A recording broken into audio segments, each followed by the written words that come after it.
Di antara doa yang tidak mungkin ditolak. Doa siapa saja yang akan ditolak? Al-Imam Al-Adil. Pemimpin yang adil. Hati-hati kalau ada pemimpin adil. Karena begitu dia berdoa,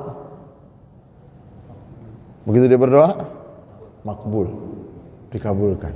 Yang kedua, Al-Mazlum. Orang yang terzolimi. Ada nggak di sini yang terzolimi? Nggak ada. Kalau ada yang terzolimi, hati-hati itu doanya. Jadi doa orang yang dizolimi dikabulkan. Kemudian yang ketiga, As-Saim. Doa orang yang berpuasa. Berarti sepanjang bulan Ramadan ini isi dengan aneka kebaikan, salah satunya adalah doa. Melihat sesuatu, doa. Ya, terlintas sesuatu, doa. Karena doa orang yang berpuasa dikabulkan oleh Allah. Pada kesempatan ini, mudah-mudahan pertemuan kita di kesempatan ini bagian dari kita bersyukur kepada Allah bahwa doa kita dikabulkan oleh Allah Subhanahu wa taala, dan setiap yang bersyukur akan ditambahkan.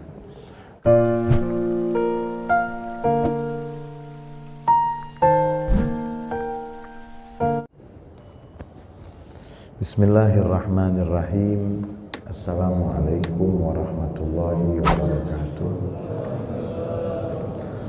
Alhamdulillah, wassalatu wassalam ala nabiyyina wa rasulina wa imamina wa hujjatina wa maulana Muhammad Rasulillah wa ala alihi wa ashabihi wa man tabi'a hudahu wa wala haula wa la quwwata illa billah.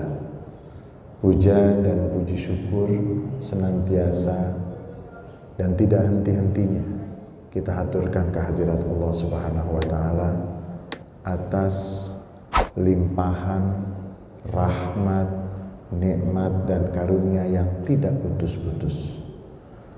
Salawat dan salam untuk Nabi Muhammad SAW, untuk keluarga beliau, para sahabat beliau dan seluruh pengikut beliau yang setia sampai akhir masa. Saudara-saudara jamaah zuhur Masjid Al-Bakri dan seluruh yang mengikuti kajian ini, shaimin dan shaimat, mudah-mudahan semua berlimpah keberkahan dari Allah Subhanahu wa taala. Yang pertama, saya ingin mengingatkan saya dan kita semua, ketika di bulan Rajab dan di bulan Sya'ban kita memanjatkan doa. Apa doa kita? Allahumma barik lana fi Rajab wa Sya'ban wa ballighna Ramadan. Allahumma barik lana fi Rajab wa Sya'ban wa ballighna Ramadan. Kita di bulan Rajab, di bulan Sya'ban, kita berdoa, minta untuk mendapatkan keberkahan sepanjang bulan Rajab dan bulan Sya'ban, dan minta untuk disampaikan ke bulan Ramadan. Dikabulkan tidak? Buktinya? Kalau berdoa di bulan Rajab dan di bulan Sya'ban dikabulkan oleh Allah, berarti berdoa di bulan Ramadan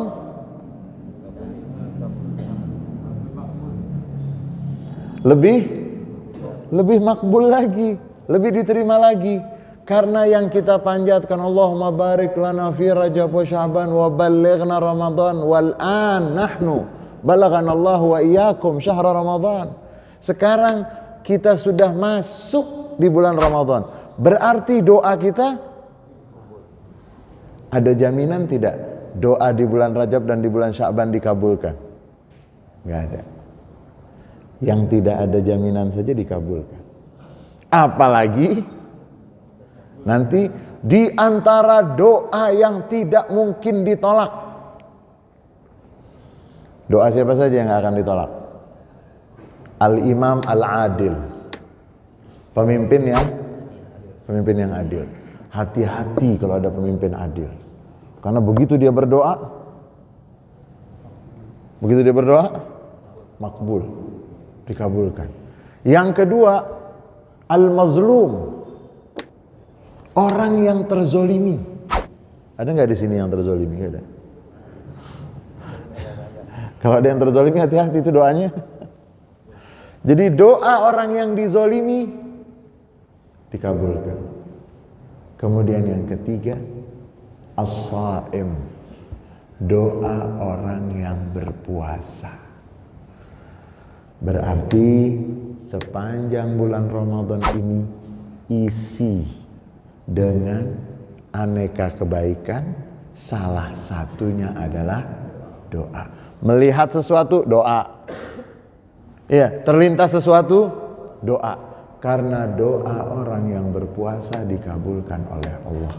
Pada kesempatan ini, mudah-mudahan pertemuan kita di kesempatan ini bagian dari kita bersyukur kepada Allah bahwa doa kita dikabulkan oleh Allah Subhanahu wa taala, dan setiap yang bersyukur akan ditambahkan. Kemudian tema kita pada siang hari ini terkait tentang 2 surat yang diturunkan semenjak masih di Mekah, tetapi 2 surat itu nanti akan dinikmati oleh penduduk surga di dalam surga. Kira-kira kita masuk surga nggak?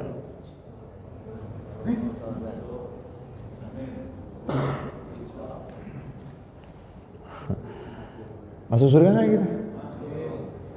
Mohon maaf bagi yang tidak yakin, gak usah hadir di sini. Iya, masa nggak yakin sih masuk surga? Kita kan nggak boleh percaya diri, bukan. Husnuzon kepada Allah. Masa yang sudah berapa lama kita ketemu dengan bulan Ramadan?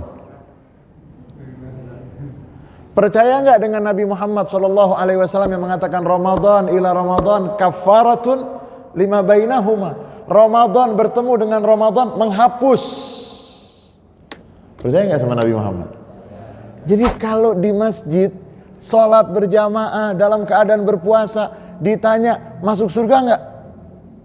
Kalau di diskotik boleh, jawabnya nggak jelas. Ini di masjid bulan Ramadan dalam keadaan selesai sholat,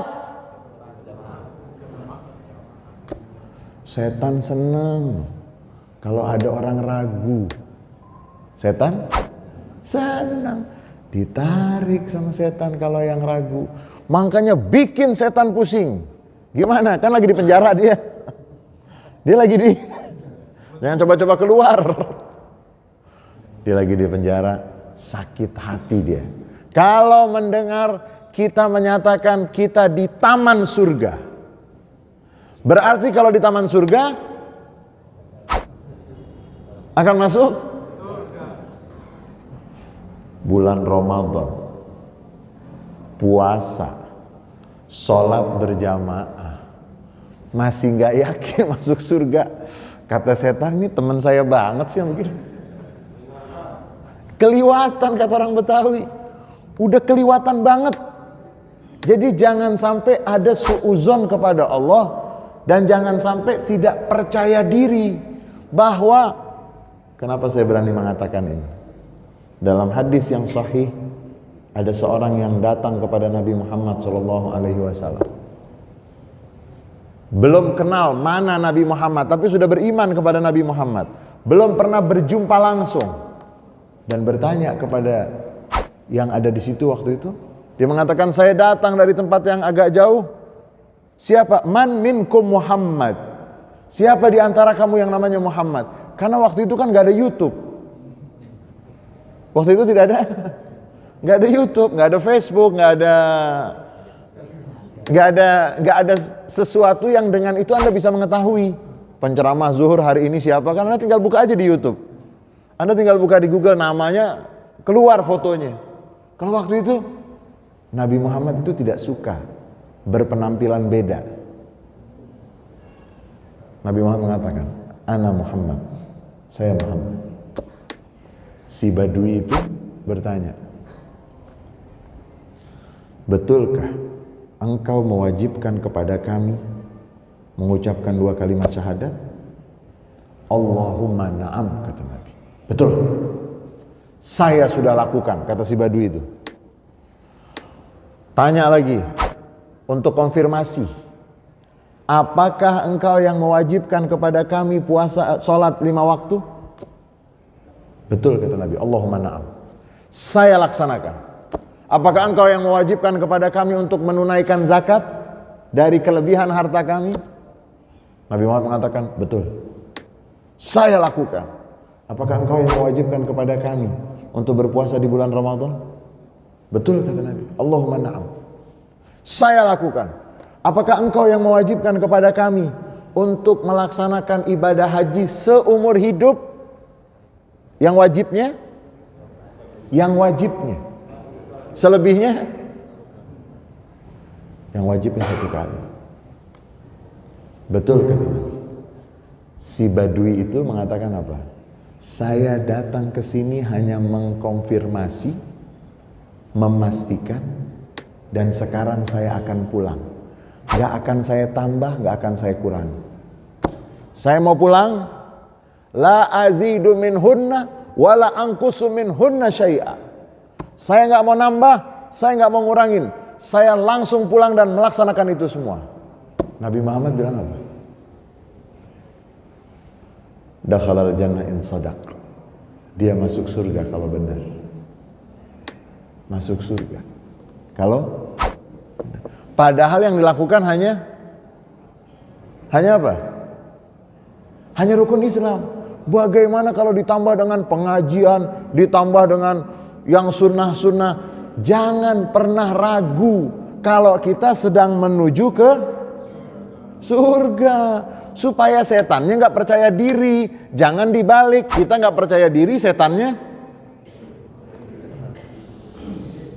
Sudah sepakat? Mulai sekarang kita contoh Sayyidina Umar bin Al-Khattab radhiyallahu anhu wa ardhah. Bagaimana ketika beliau berjalan, iza salaka Umar fajjan salaka syaitanu fajjan akhar. Kalau Sayyidina Umar melintasi satu jalan, setan milih jalan yang lain. Kenapa? Sayyidina Umar itu percaya diri, seorang yang jujur, seorang yang berani, seorang yang jelas. Jangan sampai udah di masjid nih ditanya masuk surga enggak? Celingak gitu kan. Jangan sampai. Jadi kita yakin masuk. Satu lagi saya tambahkan, umat yang paling banyak masuk surga umat siapa? Umat Nabi Muhammad atau umat Nabi yang lain? Umat Nabi Muhammad. Dan nanti silakan buka semua kitab tafsir tentang tafsir surat Ad-Duha. Kitab tafsir yang besar ya, jangan yang ringkasan-ringkasan. Kitab tafsir yang besar, tanya sama guru, sama kiai, sama habaib, sama ulama, tanya. Wala saufa yu'tika rabbuka fatardha. Dan Tuhanmu kelak akan memberikan kepadamu sampai kamu ridho, sampai kamu puas. Silahkan baca semua kitab tafsir yang besar. Apa yang dimaksud dengan Allah memberikan kepada Nabi Muhammad sampai Nabi Muhammad merasa ridho dan merasa puas? Singkatnya, Nabi Muhammad mengatakan, aku tidak akan ridho sampai sudah dipastikan seluruh umatku masuk surga. Berarti kita cuman memang masuk surganya ada kelasnya. Ada? Naik pesawat semua masuk. Tapi ada yang kelas. Ada yang kelas. Nah, masalah kelas itu masing-masing. Yang penting naik masuk. Tapi lumayan kan? Kalau udah naik lumayan nggak? Lumayan, walaupun di belakang yang penting naik. Jangan sampai naik aja enggak, gimana mau sampai? Itu yang ingin saya dan kita semuanya hilangkan. Yang sering mencengkram di hati dan di pikiran, enggak yakin masuk surga. Sudah puasa bulan Ramadan, bukan 1 kali lagi. Ustaz berapa kali ketemu Ramadan? 29 kali. kurangin deh 12. Akil baliknya udah berapa tuh? Siapa yang pintar matematika? Ada yang bilang, saya kalau disuruh ngurusin matematika, kalau duit saya bisa, katanya gitu. Berapa kali itu berarti itu? Katakanlah 15 kali. Setiap ketemu Ramadan, dihapus. Dan orang yang berpuasa Ramadan punya pintu khusus. Namanya Babur Rayyan. Mudah-mudahan kita semuanya akan masuk. 2 surat yang akan suratan yatafakkahu bihima ahlul jannah fil jannah. Seorang ulama tabi'in bernama Khalid bin Mi'dan pernah mengatakan ada 2 surat yang akan dibaca dengan nikmat, dengan seksama, dengan lezat oleh penduduk surga di dalam surga. 2 surat itu 2 surat yang diturunkan sebelum Nabi hijrah. Yang satu namanya surat Maryam, diturunkan masih di awal sebelum sahabat-sahabat Nabi hijrah ke Ethiopia, sebelum hijrah ke Madinah. Ada hijrah ke Ethiopia, ke wilayah Ethiopia yang di sana Nabi Muhammad SAW menyatakan kepada para sahabatnya, pergilah kamu ke Ethiopia karena di Ethiopia ada seorang raja Nasrani yang arif dan bijaksana. Pergi ke sana, kamu akan mendapatkan kesempatan melaksanakan, mempraktekkan keyakinan dan ibadah. Karena di Mekah ditindas, karena di Mekah mendapatkan perlakuan yang tidak baik, berangkatlah sekian puluh sahabat Nabi, ada riwayat mengatakan 80 dari Mekah berangkat ke Ethiopia. Di antara yang ikut berangkat pada waktu itu adalah Sayyidina Utsman ibn Affan radhiyallahu anhu wa ardhah. Siapa yang tidak kenal dengan Sayyidina Utsman bin Affan? Orang kaya yang pemalu. Orang kaya yang mahal nggak tuh? Mahal nggak? Ada orang miskin nggak tahu? Orang kaya pemalu. Sampai dikatakan istahyat minhu malaikatur rahman. Sampai para malaikat pun segen sama Sayyidina Utsman bin Affan radhiyallahu anhu wa ardhah. Sayyidina Utsman kaya raya, dermawan, pemalu. Sekarang yang sering kita temukan orang miskin nggak tahu malu dan bikin malu. Orang kaya yang pemalu Sayyidina Utsman bin Affan. Beliau termasuk dalam rombongan hijrah ke Ethiopia, dan rombongan hijrah ke Ethiopia dipimpin oleh sepupu Nabi bernama Ja'far bin Abi Thalib, yang nantinya Sayyidina Ja'far bin Abi Thalib meninggal dunianya di peristiwa perang Mu'tah yang sampai dua tangannya putus. Waktu itu beliau memegang bendera. Jadi kalau ada yang mempermasalahkan, boleh nggak hormat sama bendera? Ngaji yang cukup. Udah selesai, udah tuntas. Karena kalau belajar ngaji dengan ulama, dengan habaib, dengan kiai yang memiliki sanad sambung menyambung sampai ke baginda Rasulullah SAW, itu hal-hal seperti itu udah tuntas. Gak usah dipermasalahkan lagi, udah selesai. Masalah rokaat taraweh udah tuntas. Yang sedikit berarti nggak punya waktu, kan gitu, betul nggak? Yang 11 berarti waktunya banyak atau sedikit? Itu kalau mempelajari kitab-kitab fikih 4 madhab ahlus sunnah wal jamaah, udah selesai itu.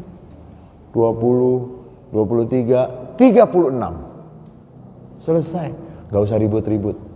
Kalau mengaji dengan baik, dengan benar, gak mungkin ada masalah.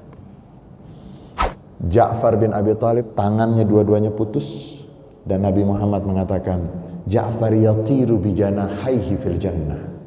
Ja'far di surga dia terbang, 2 tangannya yang putus diganti dengan 2 sayap, sehingga beliau dijuluki At-Tayyar, seorang yang putus tangannya karena memegang apa? Bendera dipegang di sini, tangannya putus sini. Pegang sama sini, sini tangannya putus. Pegang di sini, ini putus. Seluruhnya menjadi putus, mempertahankan bendera. Jadi kalau ada yang mempermasalahkan, boleh nggak hormat sama bendera dan semua, ngaji dulu deh, ngaji. Supaya nggak terlalu kaku. Karena hal-hal seperti itu sudah tuntas, sudah selesai. Nah, Ja'far bin Abi Thalib sebagai pimpinan rombongan ketika bertemu dengan Raja Ethiopia, Raja Negos atau Raja Najasyi. Ja'far bin Abi Thalib ditanya oleh Raja Najasyi, kamu sebagai pimpinan rombongan? Baik. Raja Najasyi dikawal atau didampingi oleh para penasehat keagamaannya, para pemuka agamanya, mungkin bahasa kita para pendetanya. Ditanya oleh Raja Najasyi, jelaskan kepada kami siapa Muhammad. Dijelaskan. Kami sebelum ada Nabi Muhammad kunna na'budul asnam wa naqta'ul arham wa na'kulul maitah wa nusiu ilal jiran summa ba'asallahu minna rajulan na'rifu sidqahu wa wafa'ahu. Kami sebelum ada Nabi Muhammad, kami adalah kelompok orang-orang yang menyembah berhala, memutus silaturahmi, memakan bangkai, mengganggu tetangga. Kemudian Allah utus dari kami di tengah-tengah kami seorang yang kami kenal kejujurannya, yang kami kenal kesetiaannya, yang kami ketahui nasab dan silsilah keturunannya dengan jelas. Dia yang memerintahkan kepada kami an na'budallaha wa la nusyrika bihi syai'a wa an nasilal arham wa an nuhsin ilal jiran. Kami diajak olehnya menyembah Allah dan tidak menyekutukan dengan sesuatu pun. Kami diajak untuk menyambung silaturahmi, berbuat baik kepada tetangga dan memakan yang halal dan yang baik. Kemudian ditanya, tolong bacakan kepada kami apa yang diwahyukan kepada Muhammad dari Tuhan.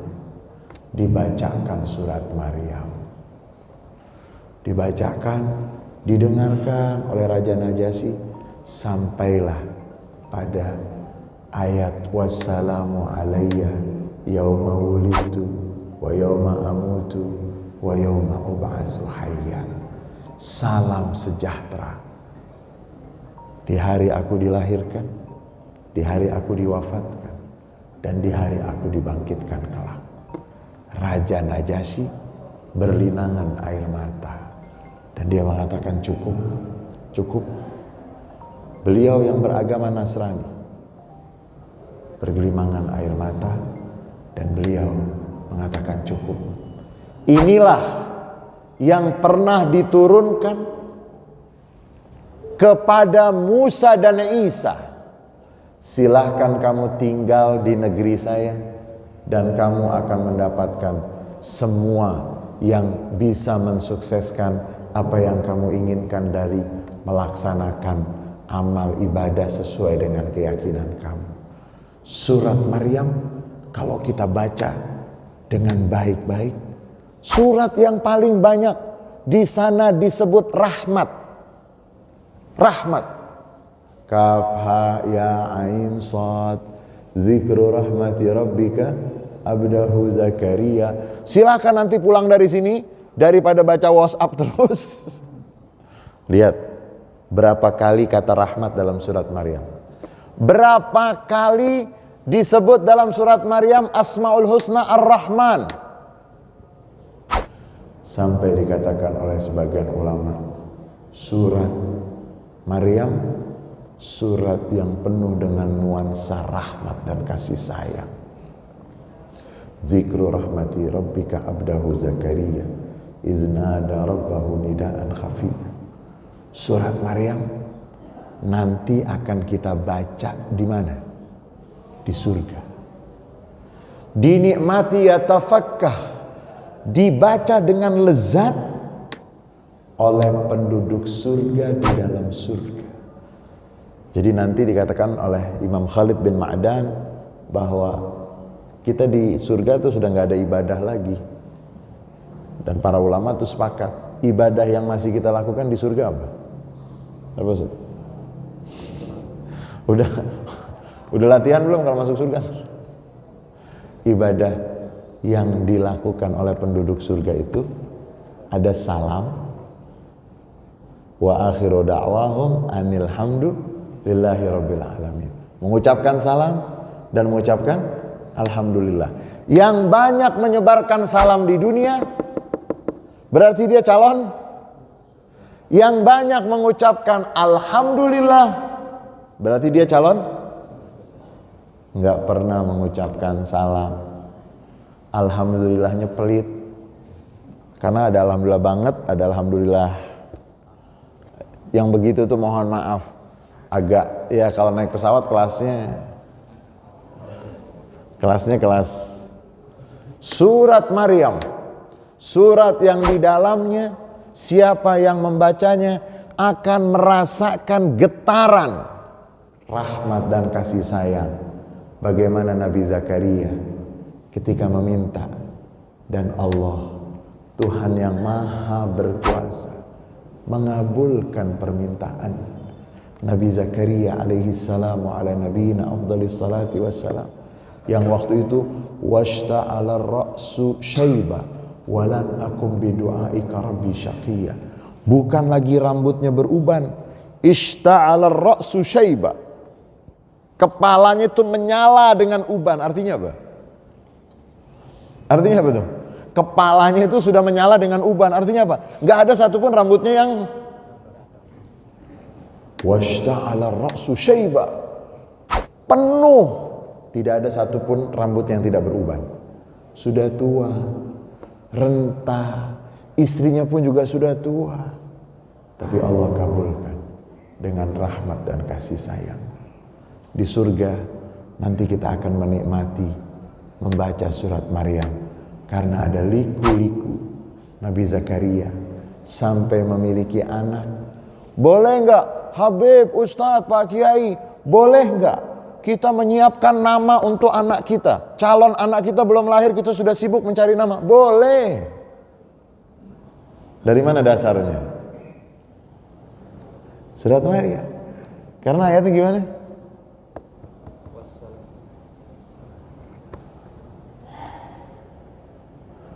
Kalau bisa jawab nanti dapat sepeda. Masih ada nggak sepedanya? Hah? Nanti kan dikasih nama Yahya. Lam naj'al min qablu samiyya.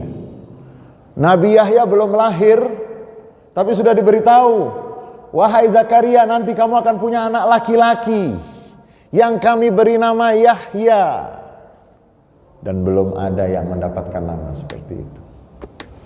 Kemudian setelah itu kisah Siti Maryam, bagaimana kedatangan malaikat Jibril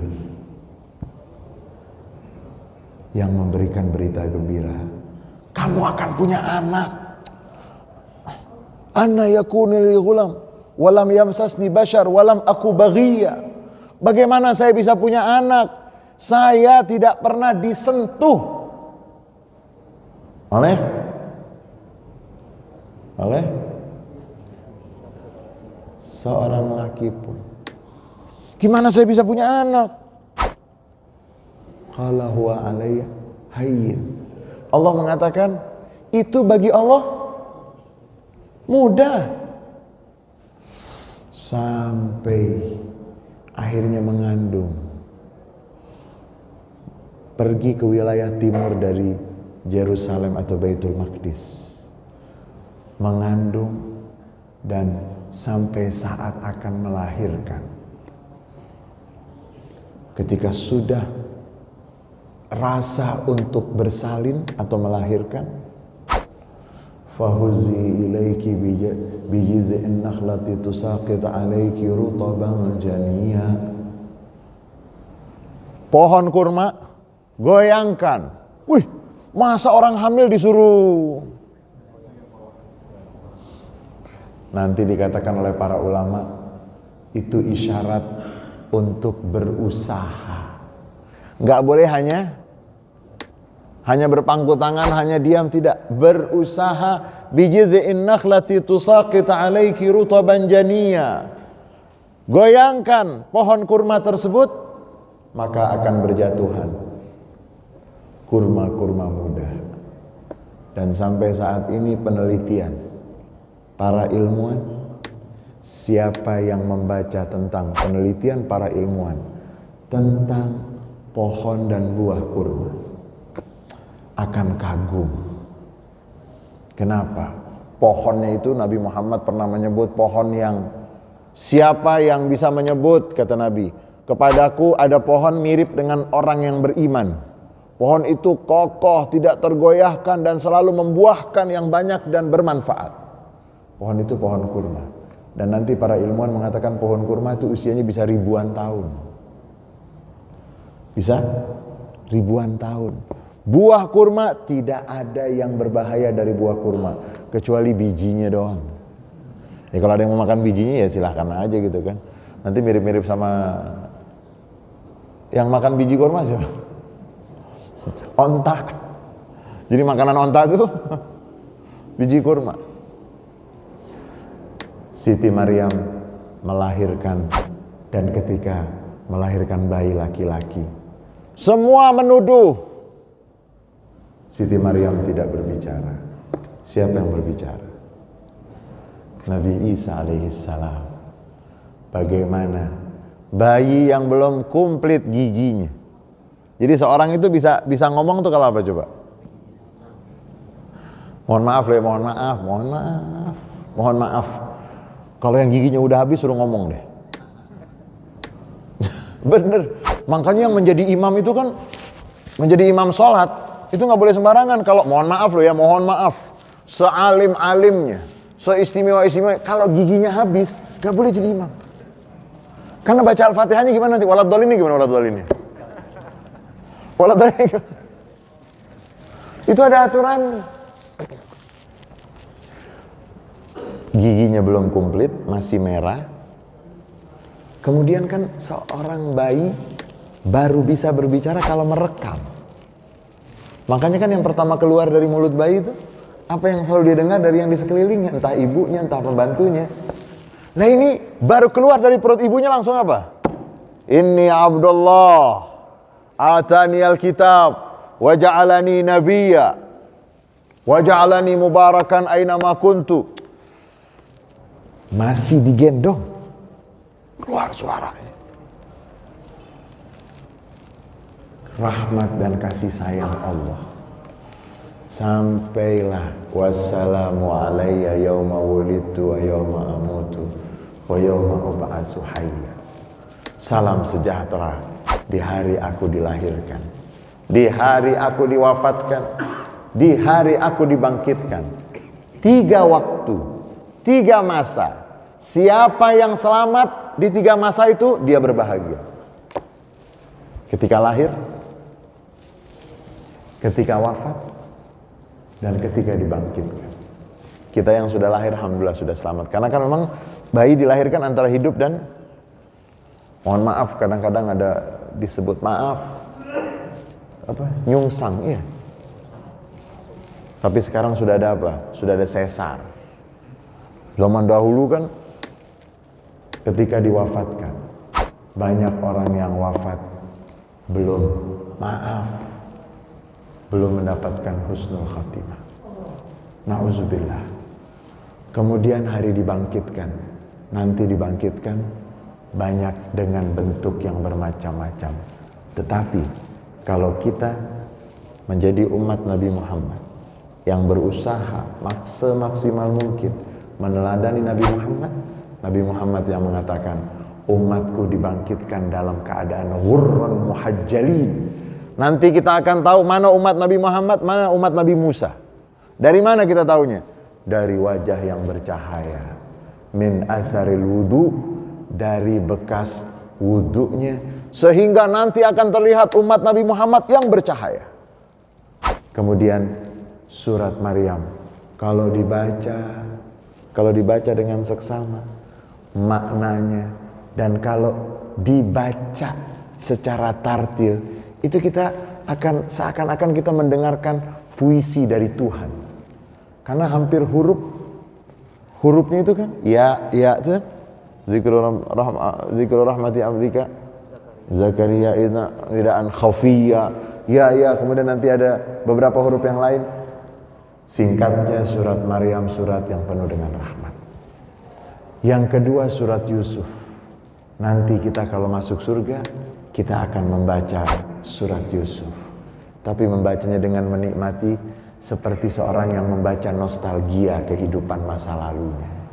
Dia akan bersyukur ternyata diselamatkan. Surat Yusuf turunnya ketika Nabi Muhammad SAW baru saja kehilangan istri beliau Siti Khadijah, kehilangan paman beliau Abu Talib. Dan ada juga riwayat mengatakan Nabi baru pulang dari hijrah ke Taif, berangkat ke Taif, diusir oleh penduduk Taif, dilempari batu, keadaan yang sangat sulit. Turun surat Yusuf.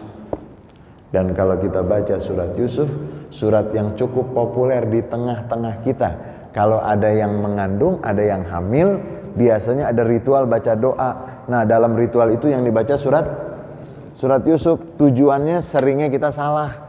Tujuannya biar tampan, biar cantik. Padahal itu semua tergantung ibu dan bapak. Jangan salahkan kalau udah baca surat Yusuf kemudian masih mirip sama bapak dan ibunya. Memang bapak dan ibunya. Terus kalau mau mirip dengan Nabi Yusuf kan jauh sekali. Nanti bisa curiga. Baca surat Yusuf untuk di dalam surat Yusuf ada silaturahmi. Bagaimana seburuk-buruknya saudara, mereka adalah laksana bintang. Karena Nabi Yusuf mengatakan, ya abati inni ra'aitu ahada asyara kaukaba wa syamsa wal qamara ra'aituhum li sajidin. Bintang-bintang. Karena memang saudara kita kadang-kadang bintang yang belum tapi tetap bintang itu bercahaya, bintang itu tinggi. Surat Yusuf memberikan pesan kepada kita, jangan pernah berperilaku kepada saudara dengan tidak bersaudara. Saudara harus diperlakukan dengan bersaudara. Seburuk apapun, kalau kita berbicara silaturahmi yang Nabi Muhammad ajarkan kepada kita, laisa alwasil bil mukafi, innamal wasil man wasala man qata'ah. Yang menyambung silaturahmi bukan yang membalas kunjungan. Anda dikunjungi oleh sepupu Anda, minggu depannya Anda membalas lagi, itu namanya bukan silaturahmi, itu namanya membalas, mukafi, membalas kunjungan. Tapi yang dimaksud dengan silaturahmi adalah yang menyambung, siapa yang memutuskan hubungan. Bagaimana Nabi Yusuf dilempar ke dalam sumur, bagaimana Nabi Yusuf disobek-sobek bajunya, difitnah sampai masuk ke penjara, keluar dari penjara menjadi pembesar. Dan Nabi Yusuf alaihi salam wa ala nabiyina afdhalis salati wassalam, beliau memaafkan. Surat Yusuf, surat yang kalau kita baca, siapa yang sedih, dikatakan oleh para ulama, siapa yang dalam keadaan duka, dalam keadaan sedih, hendaknya membaca surat Yusuf.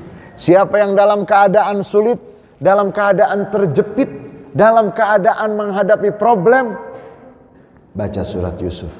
Karena dalam surat Yusuf akan diuraikan bagaimana tahap demi tahap yang semuanya akan berakhir dan bermuara. Allah tidak akan menyia-nyiakan siapa saja yang berbuat baik. Surat Yusuf akan kita baca nanti di surga dengan menikmatinya, dengan seperti seorang membaca nostalgia masa-masa lalu. Karena dalam surat Yusuf dijelaskan bagaimana liku-liku kehidupan. Kalau ada yang terjebak ke dalam lubang, ada yang terjebak ke dalam 2, 3, 4 problem, baca surat Yusuf. Kenapa? Karena Nabi Yusuf pernah dilempar ke dalam lubang. Nabi Yusuf pernah masuk ke dalam penjara. Dan siapa yang memiliki jabatan? Baca juga surat Yusuf. Bagaimana ketika memiliki jabatan, tidak pernah jabatannya membuat dia lupa kepada Allah, membuat dia lalai dan lupa dari amanat dan tanggung jawabnya. Mudah-mudahan Allah Subhanahu wa taala berikan kepada kita kebaikan dunia dan kebaikan akhirat, dan mudah-mudahan di bulan Ramadan, bulan Al-Qur'an, semakin kita dekat dengan Al-Qur'an, dan semoga Al-Qur'an akan menjadi yang memberikan syafaat kepada kita. Ini yang bisa saya sampaikan. Barangkali akan ada tanya jawab. Kita kembali kepada MC.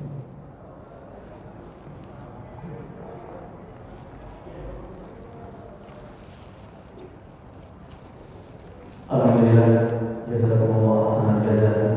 Tausiah yang sangat luar biasa disampaikan oleh kita.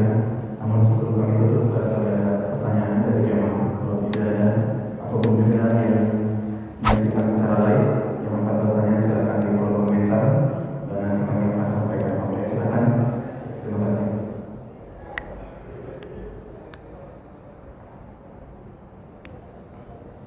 Assalamualaikum. Oke.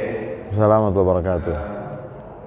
Menarik sekali yang memakai Imam tadi mengenai kita perlu pede bahwa kita insyaallah masuk surga.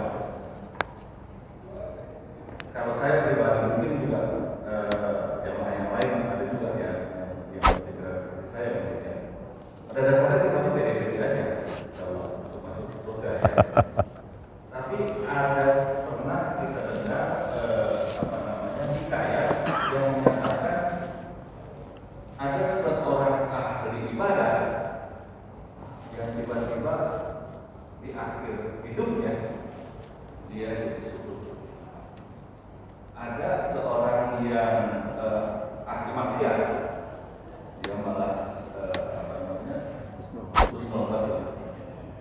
Nah, hal-hal ini kan yang maaf kata kalau bahasa sekarang bilang itu jangan kepedean. Bagaimana caranya menyikapinya gitu, Ustaz? Oke, terima kasih. Assalamualaikum warahmatullahi wabarakatuh. Waalaikumsalam warahmatullahi wabarakatuh. Itu salah satu hadis yang sahih. Hadis yang sahih menjelaskan bahwa ada orang yang beramal dengan amalan ahlul jannah, kemudian dia tergelincir, gitu. Nah, hadis ini mengingatkan kepada kita semua itu kembali kepada Allah.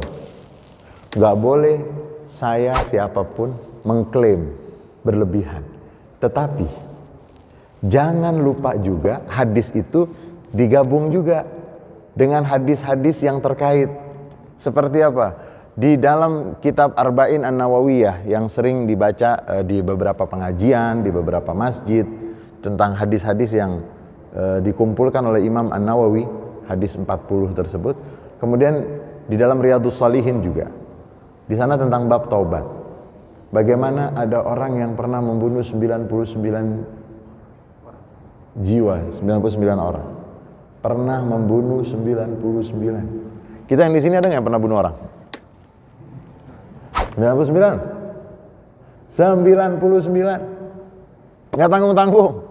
Tapi hatinya ini kan ada, di sini kan ada fitrah nih. Ada fitrah. Nggak nyaman, mau tobat. Sebetulnya kita semuanya ini kan ada fitrah untuk tobat, dorongan untuk tobat, tapi dorongan itu sering kalah dengan hawa nafsu, sering kalah dengan lingkungan, sering kalah dengan suasana dan seterusnya.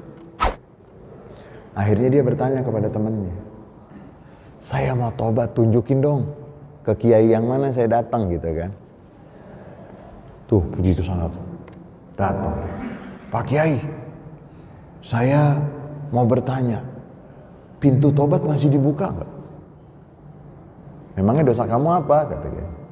Saya telah membunuh 99 jiwa. Wah, 99, astagfirullahaladzim. Itu dosa terlalu besar ini. Akhirnya si pembunuh ini, mungkin bahasa kita stres, dibunuh sekalian. Jadi genap 100. Yang bertanya pernah bunuh ustadz. Kan gak pernah. Nauzubillah. Ini yang dibunuh siapa coba? Udah 99 sekarang plus ustadz yang dibunuh. Pulang ke rumah tapi masih belum tenang. Jadi ini memang nanti dikatakan semua manusia di sininya itu ada fitrah. Tapi tertutup dengan ego, tertutup dengan kepentingan, tertutup dengan macam-macam. Akhirnya tanya lagi sama temennya, saya masih belum tenang nih mau tobat. Coba kamu ke sana. Itu lebih sepuh. Karena memang kan kadang-kadang dokter tuh ada yang masih muda, ada yang udah sepuh. Kalau yang masih muda kan kagetan gitu kan. Tapi kalau yang udah pengalaman gimana? Datang ke yang lebih sepuh, Pak Kiai, atau Syekh, wahai guru, saya ingin bertanya pintu taubat masih dibuka atau tidak? Pintu taubat gak pernah ditutup sampai nyawamu di kerongkongan atau matahari terbit dari timur atau dari barat? Dari mana matahari? Matahari terbit dari barat. Kalau dari timur kan setiap hari. Tapi dosa saya besar. Saya pernah membunuh 99 plus 1 jadi 100. Pengampunan Allah dan kasih sayang Allah lebih luas. Tapi sekarang kamu tinggalkan tempat dan lingkungan yang buruk. Masih dimaafkan? Masih. Karena tidak pernah ditutup dan dosa sebanyak, sebesar apapun dosa manusia tidak bisa dibandingkan dengan luasnya. Tapi bukan berarti kita mau nyuruh orang maksiat kalau begini, bukan. Ini jangan disalahpahami. Ketika berbicara ini bukan untuk silahkan maksiat, enggak. Akhirnya diminta untuk meninggalkan lingkungan yang buruk. Sunnah Masjid Al-Bakri. Dari rumahnya menuju Rasuna, enggak sampai-sampai meninggal dunia di tengah jalan. Belum seperti kita, udah berapa kali puasa, udah berapa kali sholat, udah belum mantan apa? Mantan bukan preman lagi. Kalau preman yang benar-benar preman apa bahasa kitanya? Yang udah di tengah jalan meninggal dunia. Malaikat azab akan mengambil, malaikat rahmat akan mengambil. Sampai dalam hadis itu dikatakan terjadilah silang pendapat dan sengketa antara malaikat rahmat dengan malaikat azab. Malaikat azab mengatakan ini hak saya karena belum ngapa-ngapain. Malaikat azab bilang dia sudah melangkah untuk taubat. Akhirnya Allah mengatakan, hai dua malaikat, malaikat rahmat dan malaikat azab, sebentar. Ukur kemana dia lebih dekat. Begitu diukur, dibuat oleh Allah lebih dekat ke lingkungan yang baik. Begitu diukur, dua-duanya mengakui, ya ini lebih dekat ke tempat yang baik. Masukkan dia ke dalam surga. Nah, jadi hadis yang tadi ditanya itu memang tujuannya untuk mengingatkan kepada kita jangan sampai lengah. Jangan sampai, maaf, kalau mendapatkan hidayah jangan sombong. Jangan sombong. Melihat ada perempuan yang pakaian yang gak jelas gitu, astagfirullahalazim. Kamu gak tahu, jangan-jangan dia lagi mau berubah cuman belum punya momen. Dia mau berubah, cuman karena kehidupannya sudah lama seperti itu, mau berubahnya gampang apa susah? Susah. Jangan-jangan hatinya sudah berubah. Karena dalam beberapa riwayat tentang bangsa Bani Israel, itu Allah pernah memerintahkan kepada Nabi Musa untuk menyampaikan, wahai Musa, sampaikan kepada ulama Bani Israel itu aku tidak suka dengan dia. Dan sampaikan kepada si wanita yang dikenal. Dengan si wanita yang terkenal wanita kotor. Siapalah, gak usah kita sebut, misalnya zaman sekarang siapa yang terkenal, wabillahi taufiq wal hidayah gitu kan. Si ulama itu sedang berjalan berpapasan, si ulama itu membuang mukanya. Karena menganggap si wanita ini kotor. Tapi si wanita kotor itu begitu, ya Allah ada Pak Kiai, merasa banyak dosa. Allah mengatakan, aku tidak suka dengan yang merasa bersih lalu meremehkan, dan aku suka dengan yang merasa kotor lalu menghargai. Jadi kita husnuzon kepada Allah, berbaik sangka kepada Allah, berbaik sangka kepada seluruh hamba-hamba Allah. Kalau kita baca sejarahnya, Sayyidina Umar itu sebelumnya siapa sih? Sayyidina Umar bin Khattab radhiyallahu anhu wa arda, sebelum beriman kepada Rasulullah, beliau siapa? Mau bunuh Nabi. Mau bunuh Nabi. Silakan baca lagi Khalid bin Al-Walid. Siapa Khalid bin Al-Walid? Juga musuh Nabi. Tapi berubah tidak? Makanya kenapa kita setiap sholat itu harus baca surat Al-Fatihah, rukun sholat Al-Fatihah. Di dalam Al-Fatihah kan ada ihdinas shiratal mustaqim. Karena boleh jadi tergelincir. Nah, jangan sampai kesombongan itu membuat nauzubillah seorang menjadi tergelincir.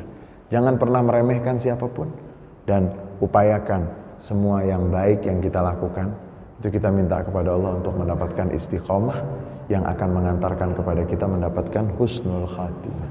Wallahu a'lam bishawab. Alhamdulillah, subhanallah, luar biasa yang disampaikan beliau. Kami ucapkan terima kasih kepada satu pertanyaan mengenai menunjukkan waktu yang telah berakhir. Mudah-mudahan kita bisa berkesempatan kembali dengan kita dalam rangka menuntut ilmu. Sebagai kekuatan Tuhan dalam rangka festival Ramadan, Yayasan Bakri Amanah bekerjasama dengan Masjid Bakri Amanah Sunnah Jakarta Selatan yang bertemakan bahagia bersama Ramadan, di mana di dalamnya terdapat iftar dan paket buka puasa, juga kado bahagia anak negeri, kado bahagia keluarga keluarga, tebar Quran dan ikros serta juz amal, dan yang terakhir zakat fitrah dan fidyah. Untuk lebih lanjut silakan kunjungi stand kami yang berada di tangga atau langsung ke kantor yang berada di samping kantor Amanah Sunnah Jakarta Selatan. Insyaallah kita akan bertemu kembali di hari ini pada sholat tarawih bersama Dr. Haji Arman Ustaz bin MM. Mudah-mudahan kita semua yang hadir pada kesempatan ini serta para jemaah sekalian yang menyaksikan secara live, kita bisa berkesempatan untuk menuntut ilmu kembali bersama guru kita tercinta. Kami ucapkan jazakumullah khairan katsiran atas guru kita yang telah menyempatkan waktu. Mari kita tutup dengan kafaratul majlis agar pengajian kita bermanfaat dunia dan akhirat. Amin ya rabbal alamin. Subhanallah.